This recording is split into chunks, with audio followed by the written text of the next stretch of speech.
Trump's 2025 comeback is redrawing the map of opportunity. Behind the talk of sovereignty, 7 African countries are being quietly shut out. This isn't policy, it's a power play, and the truth behind it will shock you. At the top of the list stands Nigeria, the beating heart of Africa.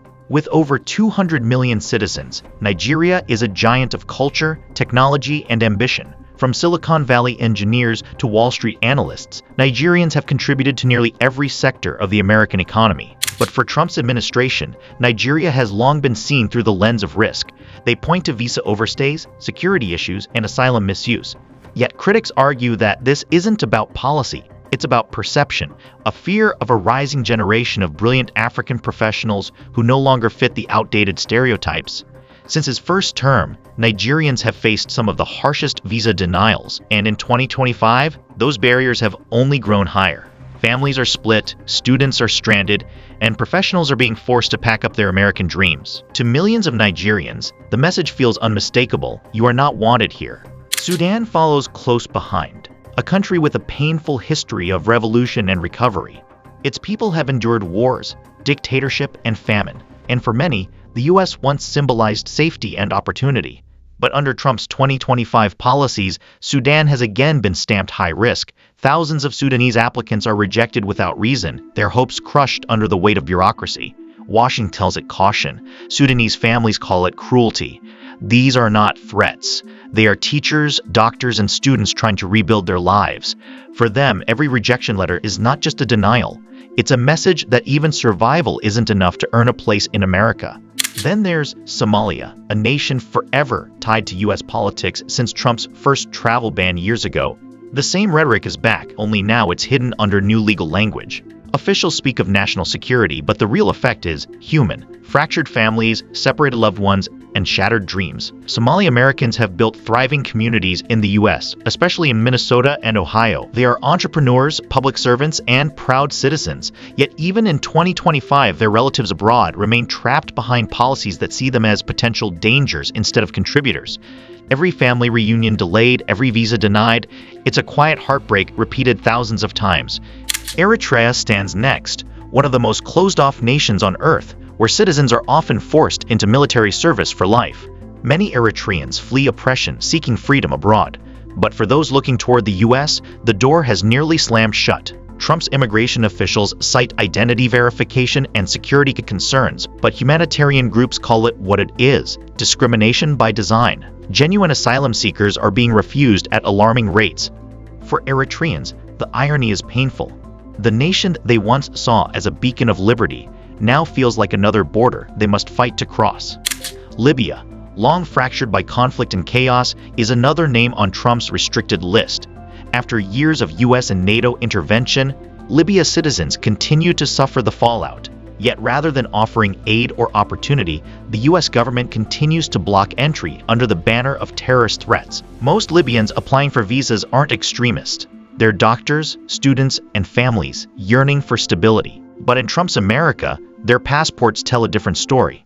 For many Libyans, this isn't about safety anymore. It's about being punished for a war they never chose.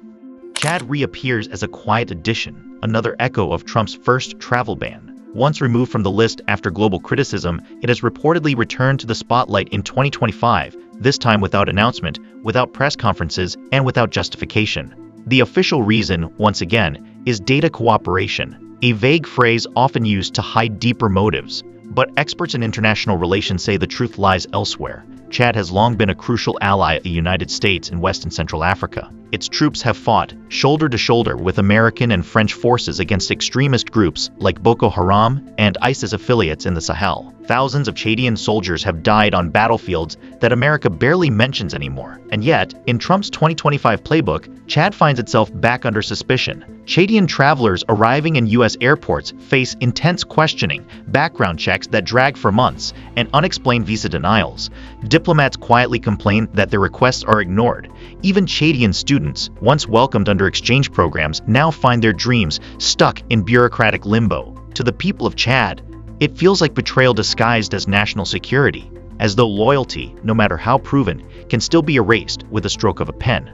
Washington once called Chad a trusted partner. In 2025, that friendship feels one-sided, replaced by silence and suspicion.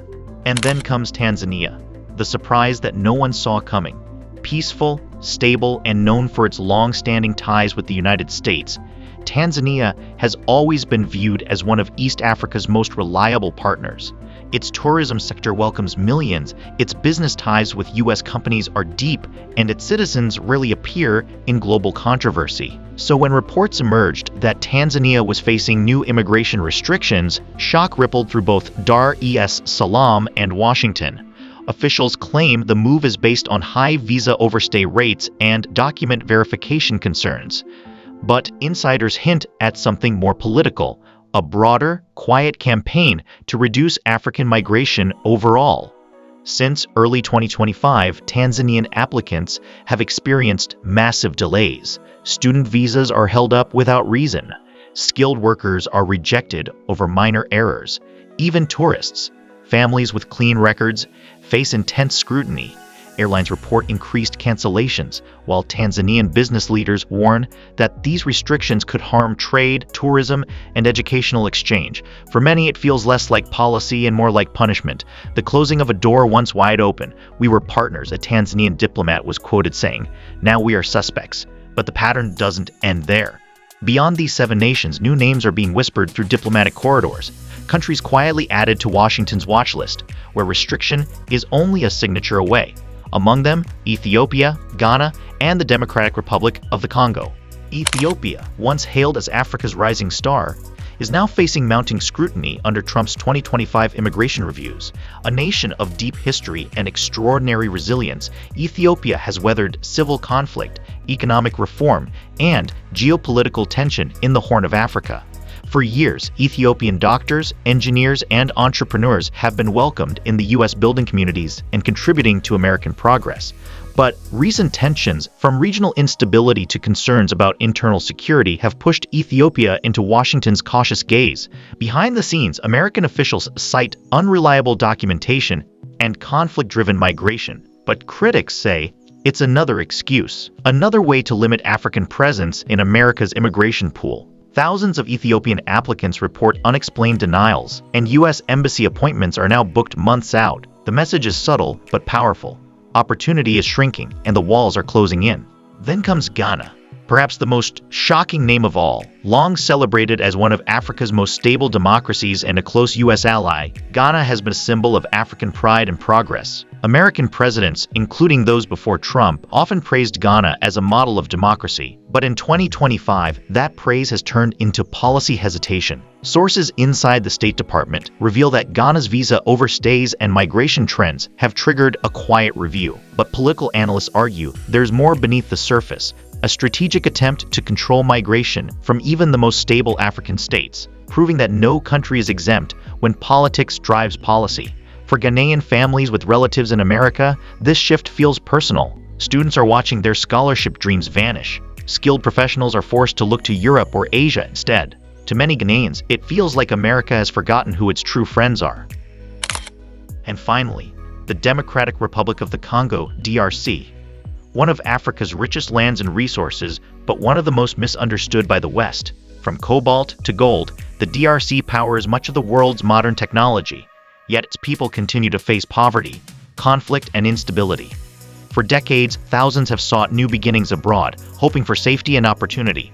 But under Trump's renewed immigration priorities, the DRC is now being quietly reviewed under high-risk status. Officials point to inconsistent documentation and migration irregularities.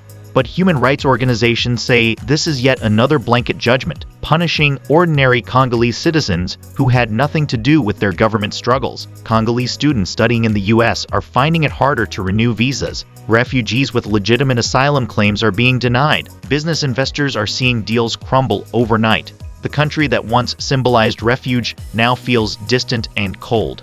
They say America is the land of freedom, one Congolese applicant told journalists. But freedom seems to have borders now, and they're getting tighter every day. These expanding restrictions paint a much larger picture, one that goes beyond policy and politics. Trump's 2025 immigration revival isn't just about who enters the United States, it's about reshaping the global narrative of belonging. From Nigeria to Ghana, from Sudan to the DRC, millions of Africans who once looked to America as the land of possibility are now questioning whether that dream was ever meant for them. Supporters of the administration claim these measures are about national security and border integrity. But critics see a different motive: fear of change, fear of diversity, and fear of Africa's unstoppable rise.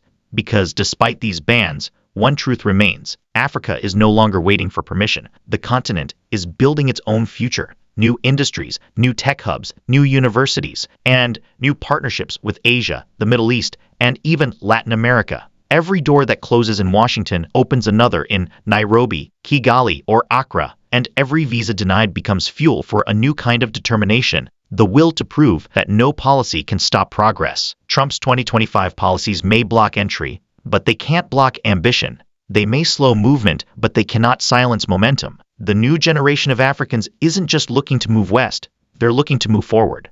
And while Trump may not want them in America, history will remember that these very people, the ones denied, restricted, and overlooked, are the same ones building the next global future, with or without the United States.